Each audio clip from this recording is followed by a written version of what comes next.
return to the Regency. It's hard to explain to a non-enthusiast the intensity of my feelings as I approach the site of the Regency Cafe along a tree-lined back street in Pimlico. It's been 3 years since I last ate there. 3 years since I last set foot in the old place. It was hard to remember the exact location. Those streets behind Victoria are winding and indistinct. I had to check a map before I set out, just to be sure, just to be sure. After so long fearing its demise, and yet trusting my gut that it must still be there, then understand, listener, my tremulous yet hesitant joy when I see the familiar dark shape in the distance and realize that, at the very least, the facade of the Regency Cafe still exists. I pick up my pace, and the black exterior tiles, then the large white lettering of its sign, gradually become clear through the low-hanging tree branches. My pace quickens further, and I am now bursting to know the truth. Does the Regency still live? I feel that I must get there now, as if the calf were a lover waiting for me on that corner, and it will all be all right. It'll be okay once I reach it. I stride closer, pushing myself now. Step, step, step, breathing hard, and a little dark thought leaps up in me. What if it looks the same, but it's no longer a calf? What if it's been bought and transformed into something else, into some hipster hangout? What if someone has taken it over and fucked with it? Then, just as suddenly, I am distracted from this line of thought as I see the glass on the front door shine and glint. Someone has gone inside. That small rectangle of white hanging behind the glass that might have said closed must now surely say open. I begin to smile. I am close. The black thought rears up again. What if they have fucked with it? The very idea smudges a shadow on the walls of my joy that mostly wants to expand, to pour from my eyes and mouth and break out into the world like sunbeams. Now I'm exactly across the street and I see it all, big, black tiles and white letters with huge windows, and it fills my field of vision, and I only have eyes for its magnificence. Yes, the same green gingham curtains. No hipster haven would have kept those on. They would have stripped them out and opened up the interior behind the enormous plate glass windows that wrap around this corner cafe to the scrutiny of passers-by. They would have done it to attract more of the same, with their laptops and haircuts. To the window seats that I know are still there but that I can't see for the swathes of green and white fabric that still, quite rightly, tastefully conceal the diners. Oh, I think it's going to be okay. I look both ways before crossing, not wanting to fall victim to the cosmic joke of a car accident when so exquisitely close to my goal. But this street is quiet and empty, and so I scurry across, safe. I think it's going to be okay. A tradesman's van is parked outside, ladders on the roof. Exactly the type of person who would eat here. Exactly. I think it's going to be okay. For I can see the slowly bobbing heads and shoulders of chatting customers inside, over the tops of the curtains, and they are not hipsters, they are working class men, some wearing the kinds of clothes they wear on building sites or on the railways. I think it's going to be okay. I am almost at the door, and I look deep inside, and I can see the man behind the counter, and he is busy with a short line of patrons, and he is ringing up an order and turning to operate the vintage milk steamer.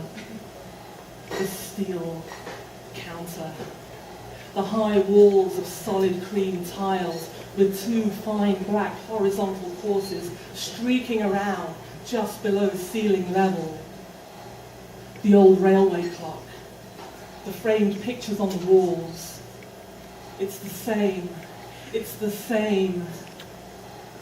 And just before I open the door, I look up and it's there, painted on the glass pane, the affirmation in Helvetica, established. And in Old English script, 1946.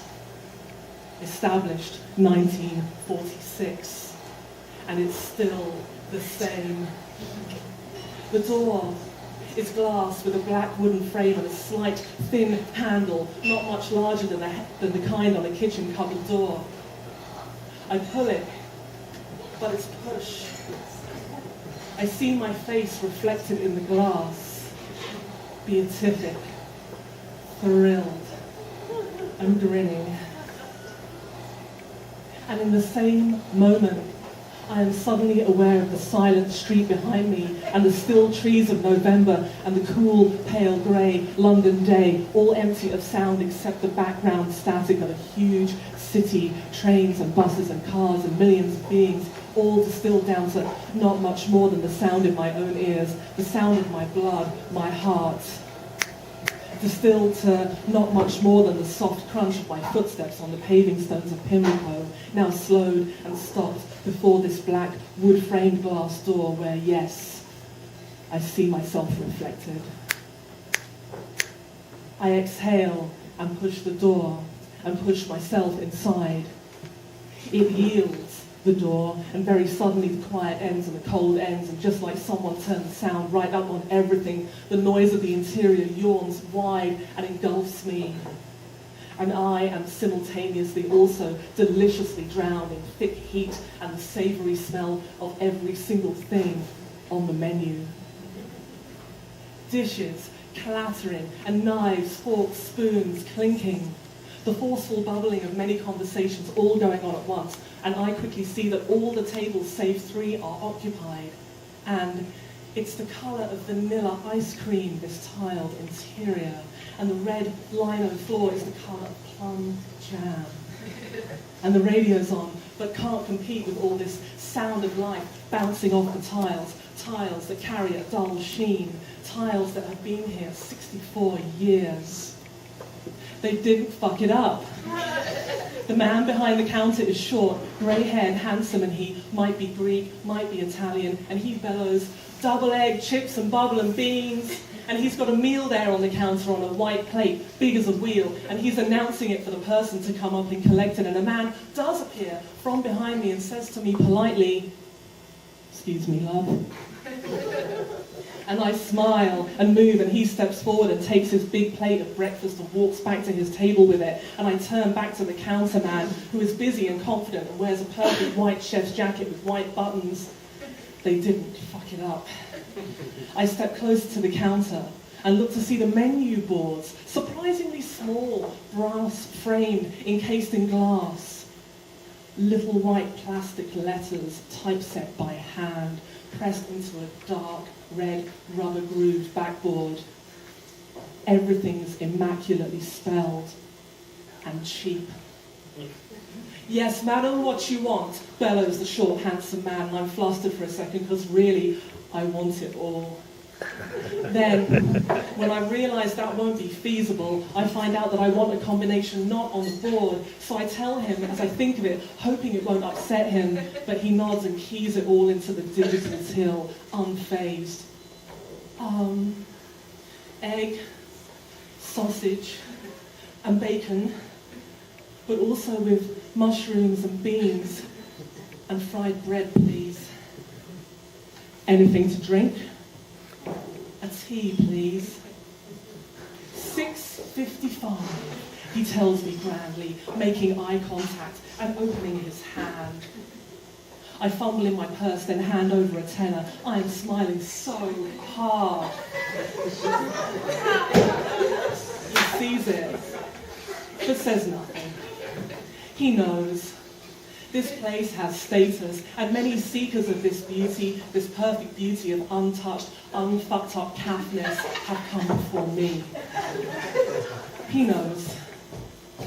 I gaze up at the tiles and the black spiky Festival of Britain coat hooks that have mostly lost their blood-red knobs as he brews a fresh pot of tea for us all waiting, and the steam urn goes, "Bush! What? Bush!" He sees. He knows. It's all good, all gravy, all the same to him. 6:55. Beautiful. There are people queuing behind me now, almost at the door, and I think, this place is a gold mine. And it is, not just for the owner, but also for refugees like me. Refugees who've walked far to come in from the cold of London's indifference. The big cold out there where so many vintage calves even more perfect than this, have been smashed to smithereens and bulldozed under, and only exist now if anyone ever cared at all in the imagination, in the flipbook of memory. But in here, I find a table and sit, and the time is now, and all is well. All is well in this world, inside this plate glass and tile universe. We are all well. I'm hungry, and breakfast is almost ready.